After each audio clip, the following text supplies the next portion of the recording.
that when I build the hardtop. I'll use the tails for that project to build inset doors here.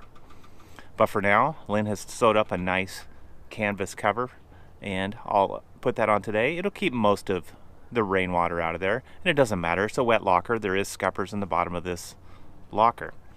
I need to cut a deck plate in the end so the cord set could go from the generator out the deck plate and straight up and plug in over here to our shore power inlet. That'll give us the option to fire up the generator and charge batteries in an emergency situation.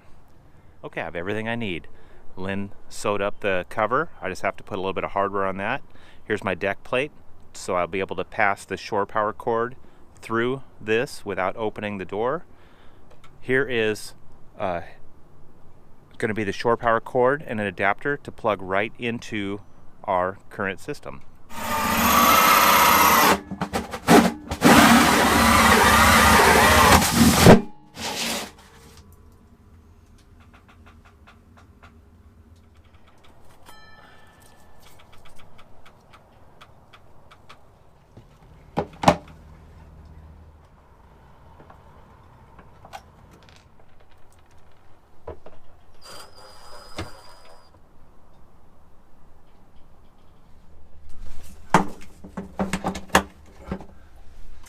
Okay, that was real easy to finish this project up.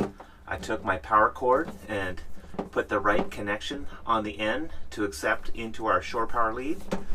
So now this is real simple. You undo the deck plate, feed the cord through, plug it in, fire up the genset, and we're ready for any situation. Okay, this project's done. I'll just button it up and call it a day. Now it's just a matter of putting this in, snapping a cover on.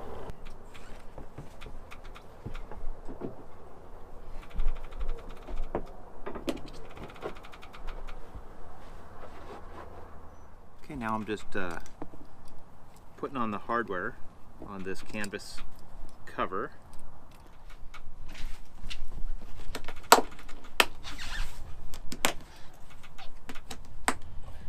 That should work. These past projects that we've done has been great. It's been nice to just be in the cockpit and outside and working on our boat. But, you know, aside from that, the main thing that we are focusing on now that the weather is nicer and we can feel that summer and spring are just right around the corner is one glaring thing that you guys have all been asking about, and that is our main, when it's going to go up, and our hardtop. First off, nobody wants to see our main go up more than we do. You guys, after having that jib go up and seeing how well it performed just on the small jib itself, you know, Teal and I and Emma are so excited to see how well this boat is going to perform with the main. But one problem, we have an old boom that Teal and I have been kicking a couple ideas about. There's a couple options for us. Number one is to modify and fix our boom so then we can put the main up. Number two is to buy a used boom and modify it again to make it work for our main. And number three, the most expensive of all, is scrapping all those ideas and just getting a new boom that's made and designed for our boat. This boom, I don't even know how old it is. It may be the original boom, we don't know. But it's been modified, changed over, you know, things have been added on, and it just doesn't work. And for me, you know, everything happens for a reason. Maybe there was a reason why we were stuck in port for so long. Maybe there's a reason why the weather hasn't been cooperating. Because something happened yesterday in this marina at this exact time that completely changed what our plans are. Yesterday morning, when Emma and I were deep in her schooling, I happened to look up into my back galley window and I see this beautiful, massive catamaran pulling into the fuel dock. So she lets me know, and I look out the window and I'm like, how did that even fit in this marina? It was huge. It was massive. 65-foot Morelli and Melvin designed catamaran built locally here in Portland by Schooner Creek. and it was built for a charter company destined for Hawaii. They were here loading up with fuel to make the journey, and they had to pick up just a few gallons, about 900 gallons of fuel. It was impressive. That's quite a bit of fuel. The scale of this boat is amazing. So we had to go check it out. We walked down the docks, and just standing next to it was impressive. Well, first I had to wipe the drool off of Teal's chin, because it was pretty impressive in here. It was.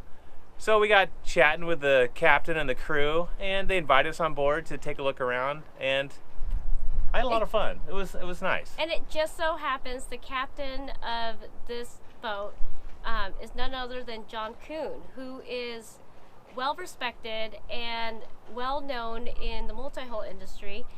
He is the best, for me, he's just about the best that you can get to check out your rigging. And yeah, he's got a great reputation. He flies all over the world. This guy knows his stuff, and he specializes in multi-hulls. He does, specializes in catamarans. And this guy, after chatting with him, he offered to come over to our boat and fly up into our rigging and check it out, so we couldn't say no. John's knowledge and credentials are extensive, and after spending 3 hours with him, I could not get enough. I tried my best to keep up by taking mental notes to everything we discussed. John inspected every inch of our rig and went into great detail of his findings. He gave us information to help guide us in the right direction to improve the safety and performance of SV Basic. We will be taking his advice and direct our attention accordingly. Thank you, John Kuhn, for taking the time to share your valuable knowledge with a student like me. Thanks for watching this week's episode of Onboard Lifestyle. Special thanks to our patrons. You guys are our backbone and we love you for that. This chance meeting with John has given us an extra burst of energy to get our rig back into shape, and we can't thank him enough. Now that the weather is getting better, we will continue to work our way south, all the while redesigning our sail and rigging plan. Please remember to subscribe to our channel if you haven't already, and hit that bell for future notifications for upcoming videos. And leave a comment. We love reading them and the advice you guys give us. Come back next week to see another awesome video. See you then!